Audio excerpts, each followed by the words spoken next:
हाँ जी बच्चों, 7वीं कक्षा के सभी विद्यार्थियों का स्वागत है हिंदी की कक्षा में।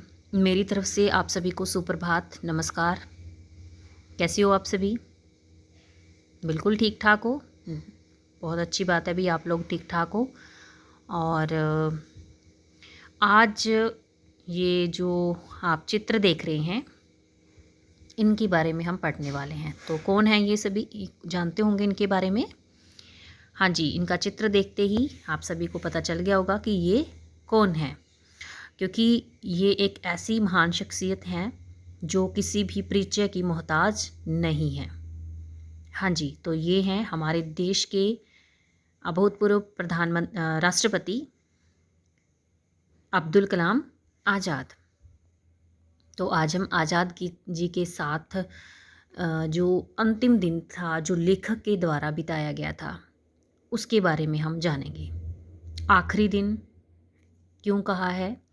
क्योंकि जिस दिन लेखक ने ये समय उनके साथ बिताया है, उसी दिन उनकी जो है डेथ हो गई थी, उनका देहांत हो गया था। तो ये इसीलिए पाठ का नाम क्या है? कलाम साहब के साथ बिताए गए अंतिम दिन की याद। तो ये हमारा है पाठ नंबर 16, जो पेज नंबर 118 पर दिया गया है। कलाम साहब के साथ बिताए गए अंतिम दिन की याद।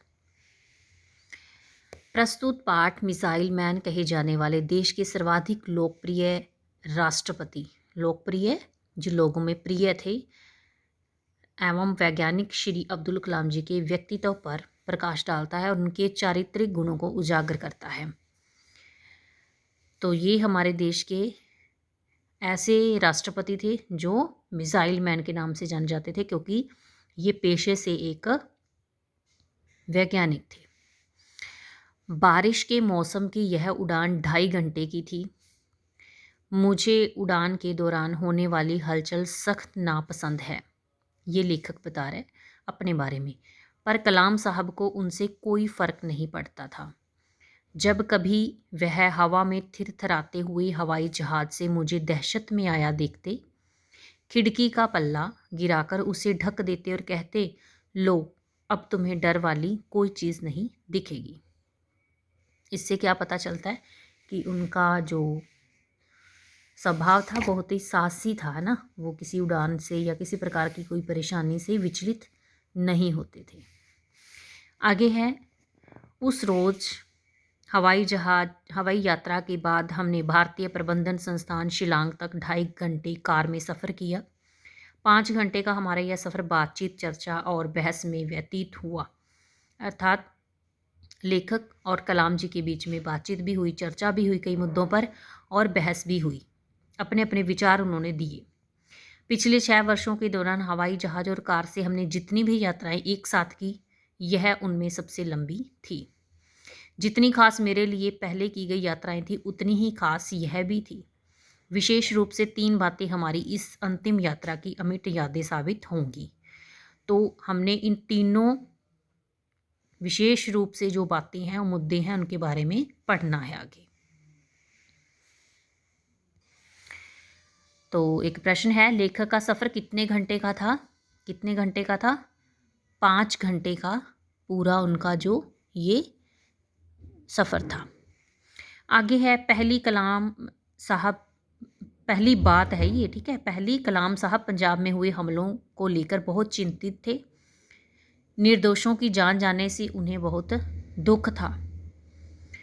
तो दूसरी, उसके बाद है, उक्त संस्थान शिलांग के व्याख्यान का विषय था पृथ्वी को रहने लायक बनाना।